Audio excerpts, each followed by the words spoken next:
आप सभी को आज हम सब्स्टिट्यूशन मेथड यानी कि प्रतिस्थापन विधि कैसे बनता है, कैसे आसानी से इसे हल किया जाता है, आज आपको हम बताएंगे। देखिए क्वेश्चन दो क्वेश्चन दिया हुआ है। क्वेश्चन देखिए 2x minus 5y equal to 2, x plus 2y equal to 3, minus plus है। यहाँ पे देखिए दूसरा क्वेश्चन क्या है, 3x minus y equal to 3, 2x minus 3y equal to 2।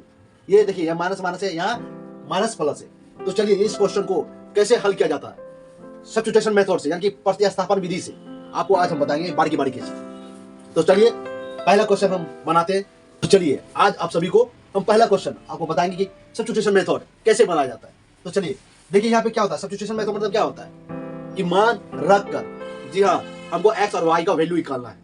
यदि हम समीकरण 1 या समीकरण 2 से किसी एक से भी मान निकालेंगे, y का मान निकाल लीजिए या x का मान निकाल लीजिए, और इक्वेशन 1 और 2 में रखकर क्या होता है x और y का वैल्यू प्राप्त कर लीजिए। तो ऐसे ही हम बनाएंगे सब्स्टिट्यूशन मेथड को। तो चलिए ये हमको इसको क्या मान लेंगे, समीकरण 1, इसको क्या मान लेंगे, समीकरण 2। तो हम क्या करेंगे, समीकरण क्या करेंगे, 2 से हम 1 से भी ले सकते हैं, या 1 से ले लीजिए या 2 से लीजिए, किसी से भी लेकर आप क्या बोलता है आप मान निकाल सकते हैं। तो हम समीकरण 2 से लिए। चलिए समीकरण 2 से क्या है मेरा, देखिए ध्यान से देखिए, समीकरण 2 में क्या है मेरा, x प्लस 2y बराबर 3 है ना जी। उसके बाद देखिए x को हम अलग करेंगे तो 3, और यहाँ पे प्लस में इधर जाएगा तो 2y, तो क्या हो जाएगा, ये देखिए ये x का मान हो गया, ये x का मान निकल गया ना। अब हम समीकरण 2 में या 1 में रखकर हम क्या y का भी वैल्यू निकालेंगे। चलिए तो समीकरण क्या है, 1 में x का मान रखने पर, समीकरण 1 में x का मान रखेंगे। तो चलिए समीकरण 1 क्या मेरा, क्या x 7, और x की जगह पे क्या है मेरा, देखिए यहाँ पे समीकरण 1 क्या है मेरा 7, और x की जगह पे क्या है 3 माइनस 2y, ठीक ना। और यहाँ पे क्या है -5 इक्वल टू 2 है, ये है।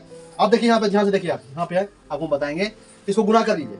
सत्या कितना होता है, 21 होता है। चलिए माइनस हो तो माइनस दे दीजिए, है ना जी, यहाँ पर माइनस, और उसके बाद गुना करिए, 7 दूनी 14y यानी कि 14y, उसके बाद माइनस है तो -5y इक्वल टू कितना है 2, ठीक। अब हम यहाँ पे देखिए ध्यान से देखिए इस क्वेश्चन को, 21 यानी कि 21 है। अब देखिए माइनस माइनस जुटेगा ना, तो कितना हो जाएगा 19y, -19y आ जाएगा बराबर 2, ठीक। आप देखिए यहाँ पे -19y को अलग कर लीजिए, यहाँ 2 है तो 2 21 इधर जाएगा, यदि प्लस में उधर जाएगा तो क्या हो जाएगा माइनस में, ठीक ना। आप यहाँ पे ध्यान से देखिए -19y, और 2 में से कैसे जाएगा, 2 में से कैसे जाएगा, अगर जाएगा तो क्या होगा माइनस में आएगा, तो क्या होगा -19y भी आ जाएगा। अब यहाँ देखिए माइनस माइनस समाप्त, ठीक ना। आप देखिए 19y बराबर 90, ठीक। यहाँ पे सॉरी हम y लिख दिए थे, y नहीं होना, यहाँ y नहीं होगा, ठीक ना। 2 में से कैसे जाएगा तो 19 बचेगा, तो y लिख दीजिए मिस्टेक से। तो देखिए 19y बराबर 19, ठीक ना। अब देखिए y को अलग कर लीजिए, 19/90, ठीक, ये कटेगा, कट जाएगा एक बार में, तो y बराबर क्या आ जाएगा, y बराबर 1 आ गया, ठीक, 1 आ गया ना जी। अब देखिए समीकरण, अब हम यहाँ लिखेंगे, अब समीकरण क्या करेंगे, 2 में y का मान रखने पर, देखिए रखने पर y का मान जैसे हम 2 में रखेंगे तो हमको x का वैल्यू निकल जाएगा। तो समीकरण देखिए x प्लस 2, y का जगह क्या है 1 है, 1 दे दिए, है ना।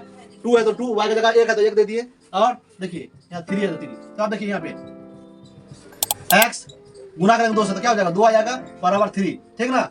देखिए यहाँ ध्यान से देखिए, तो क्या हो जाएगा, x को हम अलग करेंगे तो 3 माइनस 2, तो x बराबर क्या जाएगा 1, और y बराबर तो क्या निकल गया था मेरा, वो भी 1, यानी कि यही आंसर हो जाएगा, यही आंसर हो जाएगा। इसलिए y बराबर 1 और x बराबर भी 1 आंसर आया, यही हमको निकालना है। तो चलिए अब दूसरा क्वेश्चन आपको हम बना के दिखाते हैं। चलिए मैं आपको सेकंड क्वेश्चन बनाकर दिखाता हूँ ताकि आपको अच्छे से समझ में आए। हम इसको क्या मान लेंगे, समीकरण 1 और समीकरण 2, उसमें हम समीकरण 1 से लेके चले थे, इसमें हम समीकरण 2 से लेके चलेंगे। चलिए ताकि आपको अच्छे से समझ में आए, समीकरण 1 से, उसमें हम 2 को लिए थे ना, इसमें 1 से लेके चलेंगे। चलिए तो समीकरण 1 क्या मेरा 3x है, 3x minus y equal to 3, समीकरण 1 है। हम 3x को अलग करेंगे, 3x को अलग करेंगे तो 3 है, इधर माइनस में y है, ये माइनस y उधर जाएगा तो क्या जाएगा प्लस में हो जाएगा, ठीक। इसलिए हम x को अलग कर लेंगे तो क्या जाएगा 3 प्लस y इक्वल टू 3 हो जाएगा। ये क्या हो जाएगा, समीकरण x का मान हो जाएगा, x का मान निकल गया मेरा। अब यही समीकरण 1 में या 2 में रखकर हम क्या x और y का वैल्यू निकालेंगे। चलिए हम बनाते हैं। तो चलिए अब समीकरण, इसलिए समीकरण 2 में x का मान रखने पर